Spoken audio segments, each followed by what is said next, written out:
Welcome to Jurassic Hunt. Yes, this is a low budget, another dinosaur B-movie. They're turning these puppies out like no one's business, aren't they? This one is directed by Hank Braxton, and I guess you want to say is, at least story-wise, it's attempting to be a cross between The Most Dangerous Game and Jurassic World. What is the story? So it focuses on this kind of safari, really, where a company has somehow developed dinosaurs, and they're out there kind of in this sort of somewhat natural environment, just out in the open, really, and it's up to rich people if they want to come and hunt them, essentially. And we focus it on this particular group full of kind of misfits. One of these people in the group happens to be this kind of undercover reporter who is trying to expose the cruelties of what they're doing. And as they kind of set up on their hunt, they seem to be a rather unruly bunch who may well have blood on their mind and they don't care where it comes from. And of course, our company overlords want to make sure that their pet project is kept under wraps. And of course, you have all the dinosaurs to deal with as well. What will happen? Well, you just have to watch the movie to find out. So let's talk about, first of all, what I think works in this film. This is a silly film. A very silly film. However, I've seen quite a few of these sort of low-budget dinosaur movies, and despite this one has some serious shortcomings, which we'll talk about, I've got to say I think this one had one of the most fun elements to it. I don't know what it was exactly, but I think the setup here, and just the kind of like, yeah, we're here to kill things, and just kind of like, we have a kind of a, almost like a, you know, when you have Predator with a kind of a bunch of badasses and things like that, you know, you have this kind of motley crew of killers and you know, people who want to do these hunts, and they're quite over the top sort of characters, and loads of dinosaurs. There's quite a lot of kind of like dinosaur action. It just has this kind of like, somewhat of a fun feel, you know, different kind of weapons, different sort of dinosaurs, things like that. The movie is quite kind of fast paced, so it is actually somewhat of a fun film in a very kind of like, yeah, I'm saying it's a fun film, not a good film. There is a difference.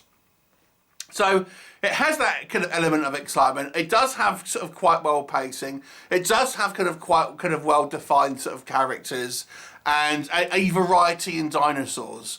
And I'm going to say, I think the actual location shooting here is pretty good. The cinematography, I think, is absolutely fine for this kind of level of film. And we certainly have a villain who you can kind of like, you know, boo, hiss. He's like a proper bad guy and things like this. Okay, so let's maybe transition now to what doesn't work quite as well. Yeah, this film is really kind of like schlocky and cheap. I mean, if you want any type of cerebral, intelligent kind of entertainment, this is not going to be the film for you.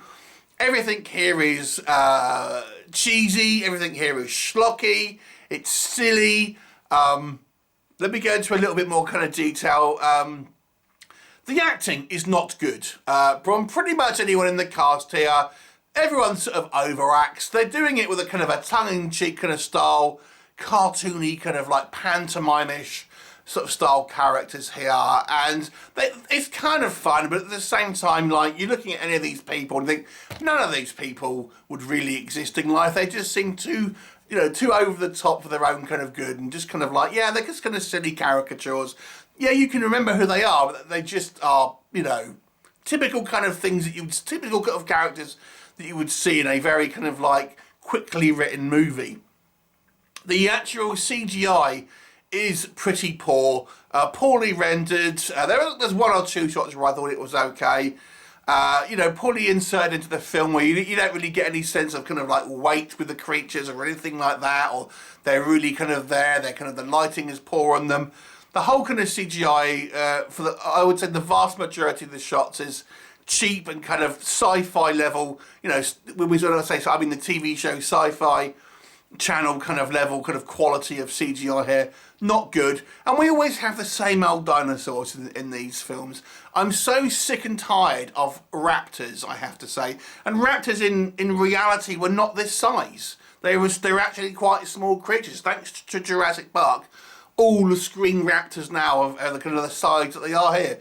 So it's just got, these are Jurassic Park and style raptors. If, you know, And I'm just sick of raptors, to be quite honest with you. I've seen them in every dinosaur film, from Jurassic Park down to these kind of like low budget B movies. Let's move on to some other dinosaurs, for crying out loud. And the same with the Tyrannosaurus as well, to be honest. We've seen these dinosaurs plenty of times before. It would be nice to maybe kind of see some other types of... I mean, there's plenty to choose from. I would assume that the 3D models are just kind of quite easy to get, and that is why we constantly kind of see the same sort of dinosaurs in these kind of, in these kind of movies and stuff like that. I have to say, our lead protagonist is particularly unlikable. She's the kind of the journalist here who's, the typical sort of like tough as nails character. She's not going to take any crap from any of the guys and all of this, but she's just like really gratingly unlikable and horrible choice for a main character. Not at all sympathetic. Really quite bad characterization, I have to say. Ultimately, this film is just, it's a fun movie, but I can't say too many good things, because it is slapped together with no logic. We don't know why the dinosaur, how the dinosaurs got here, what their original purpose was, how they were developed in secret, things like this. None of that matters. How it's advertised, no kind of logic in this movie whatsoever. It seems completely poorly run. Yeah, there's so many kind of plot holes you can kind of shake your stick at the movie, but it still does have an element of cheesy fun. If you watch as many B movies as I do, trust me, some of these things are somewhat hard to sit through. This one was at least fun. I'll give it a 4 out of 10. If you've seen it, what did you think of it? Leave me a comment and I'll look forward to seeing you next time. Bye for now.